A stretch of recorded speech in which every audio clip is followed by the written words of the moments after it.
दोस्तों साल 2021 भारत का सबसे सस्ता स्मार्टफोन जियो फोन नेक्स्ट, एक ऐसा फोन जो करोड़ों भारतीयों को पहली बार 4G इंटरनेट और स्मार्टफोन देने का सपना लेकर आया था। रिलायंस ने दावा किया कि यह भारत में स्मार्टफोन होगा। गूगल ने वादा किया कि हम दुनिया का सबसे सस्ता स्मार्टफोन बनाएंगे, लेकिन कुछ ही महीनों में वो सपना टूट गया। वो फोन जो कभी भारत का गेम चेंजर बन सकता था, धीरे धीरे सोशल मीडिया पर मेम्स का हिस्सा बन गया। तो आखिर ऐसा क्या हुआ कि जियो फोन नेक्स्ट अपनी लॉन्चिंग के कुछ ही समय बाद एक फ्लॉप प्रोजेक्ट बन गया? क्या ये प्राइसिंग का खेल था, या फोन में टेक्नोलॉजी कम थी, या फिर रिलायंस की स्ट्रेटेजी गलत थी? तो दोस्तों आज के इस वीडियो में हम जानेंगे जियो फोन नेक्स्ट की फेलियर की पूरी कहानी को।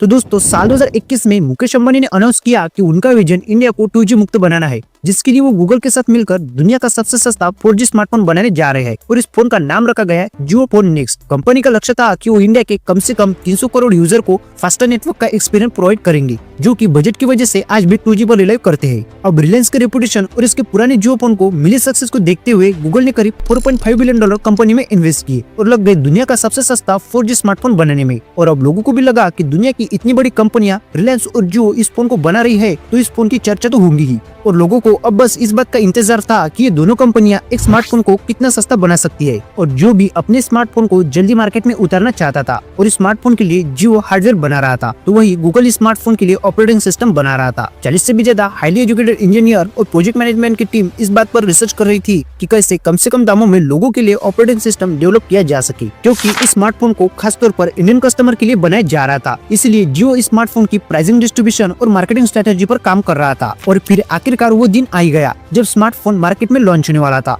लेकिन इस स्मार्टफोन के लॉन्चिंग से एक दिन पहले डेट को आगे बढ़ा दिया गया और 2 महीने बाद की डेट दी गई। और 4 नवंबर 2021 को लोगों का इंतजार खत्म हुआ और जियो फोन मार्केट में आ गया। लेकिन लोग जिस फोन का इतनी देर से इंतजार कर रहे थे, वो फोन उन्हें बुरी तरह निराश कर गया, क्योंकि देखते ही देखते जियो फोन नेक्स्ट रिलायंस और गूगल का एक बहुत ही बड़ा फेलियर साबित हुआ। तो आखिर ऐसा क्या था इस स्मार्टफोन में कि मुकेश अंबानी का 2G मुक्त इंडिया वाला सपना कमजोर पड़ गया?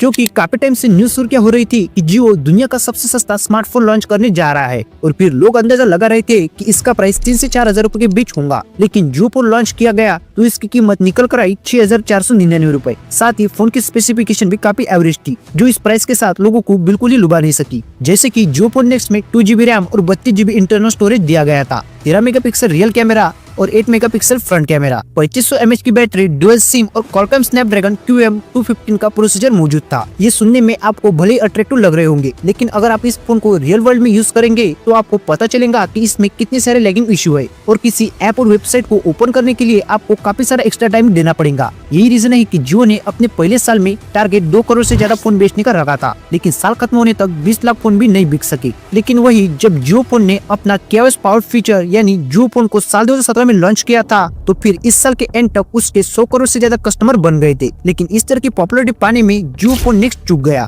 हालांकि जियो फोन नेक्स्ट लॉन्च होने से पहले ये अंदाजा लगाया गया था कि ये फोन नोकिया, रियलमी, रेडमी और आईटेल जैसे बजट फोन को मार्केट से साफ कर देगा, लेकिन जियो का ये फोन खुद ही मार्केट से गायब हो चुका है। तो दोस्तों ऐसी कौन सी बड़ी गलती हुई कि इन दोनों बड़ी टेक कंपनियों को इतने बड़े फेलियर का सामना करना पड़ा? तो दोस्तों जियो ने अपने इस फोन के चिपसेट के लिए क्वालकॉम के साथ डील की हुई थी, क्योंकि जियो चाहता था कि क्वालकॉम उसके लिए एक अफोर्डेबल चिपसेट बनाए, ताकि वो अपने जियो फोन नेक्स्ट में इसका इस्तेमाल करके दुनिया का सबसे सस्ता स्मार्टफोन बना सके। लेकिन जियो अपने इस प्लान में फेल हो गया, क्योंकि साल 2021 के दौरान पूरी दुनिया में सेमीकंडक्टर की बहुत ही ज्यादा शॉर्टेज हो गई थी, जिसकी वजह से चिपसेट के प्राइस काफी ज्यादा बढ़ गए थे, जिस वजह से मुकेश अंबानी जी को उनके बजट में चिपसेट नहीं मिल सके, जिससे जियो फोन नेक्स्ट का बजट बढ़ गया और मजबूरन फोन को मार्केट में ज्यादा प्राइस के साथ उतारा गया। और इस फोन के लैगिंग इशू और महंगे प्राइस भी कस्टमर को निराश कर गए। और वही गूगल और जियो साथ में तो आ गए थे, लेकिन डिफरेंट वर्क कल्चर होने की वजह से डिसीजन मेकिंग में प्रॉब्लम आने लगी। क्योंकि गूगल में जब कोई टीम किसी प्रोजेक्ट पर काम कर रही होती है, तो जरूरत पड़ने पर कोई भी बड़ा डिसीजन वो खुद ले सकते हैं, लेकिन जियो में इस तरह के फैसले टीम मेंबर नहीं ले सकते, बल्कि यहाँ प्रॉब्लम को सबसे पहले टॉप लेवल पर डिस्कस किया जाता है और फिर वहाँ से आउटकम निकाल कर टीम तक पहुँचाया जाता है। और यही वजह है कि दोनों टीम एक दूसरे के साथ इंटरेक्ट नहीं कर पाती थी।